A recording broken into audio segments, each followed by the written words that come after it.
Selling your home for the first time? Don't let these mistakes steal your profit. Salutations, good people. I'm Josh, your upstate South Carolina realtor. Now, this video may apply to you if you're selling your home for the 5th time, but I'm especially targeting you first-time home sellers to make sure you don't make one of or all of these 7 huge mistakes. Don't make the mistake of pricing your home too high. If you price your home above all the other homes in your market, you might just drive those buyers to those sellers. They see yours online compared to the others, and without even looking into your home or clicking on the pictures, they might think of the other property as a better deal. They may just think, why pay more if I don't have to? Now, I'm going to talk about another mistake a little later in the video that's going to go into a little more detail that's going to correlate with this mistake nicely. Mistake number 2, taking the first offer that comes along. Now, if you're in a hot market with lots of buyer demand, sometimes the first offer is not going to be the best. Don't get too excited just because you simply got an offer. Now, if it works for you and you're completely satisfied, go for it. But you may want to allow the house to be on the market for 3 to 5 days. This allows all the serious buyers in your market time to see the house,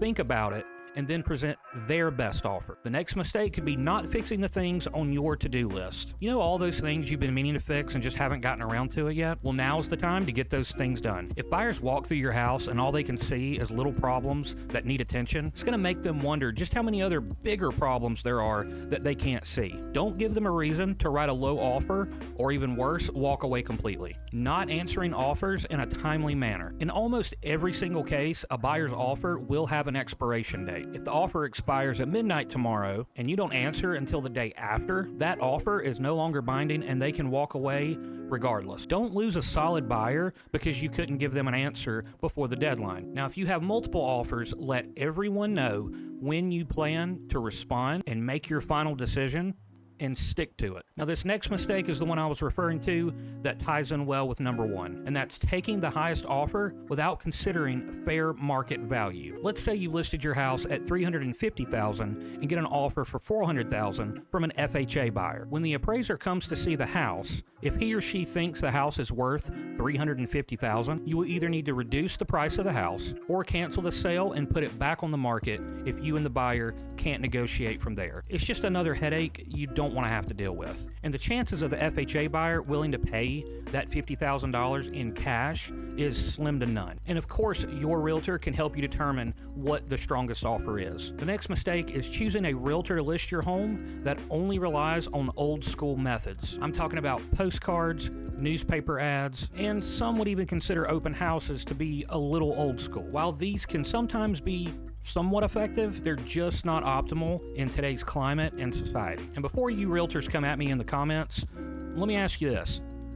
How are you watching this video? So what would be considered new school exactly? I'm talking more about digital media, things like YouTube videos, virtual open houses with live feeds and live video. Facebook, Instagram, and TikTok ads can bring in a ton of leads from interested buyers. And if your agent doesn't use video to market themselves, they can't possibly maximize the effectiveness of marketing your most valuable asset. The next huge mistake you could potentially make is trying to sell your home yourself. And let me be abundantly clear on this one. I'm not saying you can't, and I'm not saying that it's not possible. But if you're not familiar with real estate contract, properly marketing your home, and have a little bit of knowledge of real estate law in general, it could potentially be a huge risk. Notice I said potentially. Also notice I said huge risk. I'm going to go more into detail about this particular topic and this potential mistake in a future video, so make sure you subscribe to be notified when that video comes out. A good realtor will not only represent your best interests and take care of all the details and paperwork and countless phone calls and texts that you would otherwise have to handle while you're making possibly the biggest move of your life, they will also help your home sell faster. I get the allure to save money, but the way I tend to look at it is you wouldn't go to court without a lawyer. Why would you try to sell a house without a realtor? I'm sure I'm going to get a lot of feedback on that in the comments, so the floor is yours. I can personally tell you that after helping buyers navigate a for sale by owner transaction, the seller just didn't know how the process worked, and I ended up spending hours on the phone coaching them on how to navigate paperwork, among many other things I had to coach and teach them on. Now, while I don't mind doing that because it was the home that my buyers wanted and it was right for their family, not every realtor is going to look at it that way. You could be missing out on the best buyer simply because their realtor, while maybe competent, but if they know that they're going to have to do twice the work for not twice the money, they potentially could highly discourage those buyers from ever looking at your home. Is that right and ethical? Absolutely not.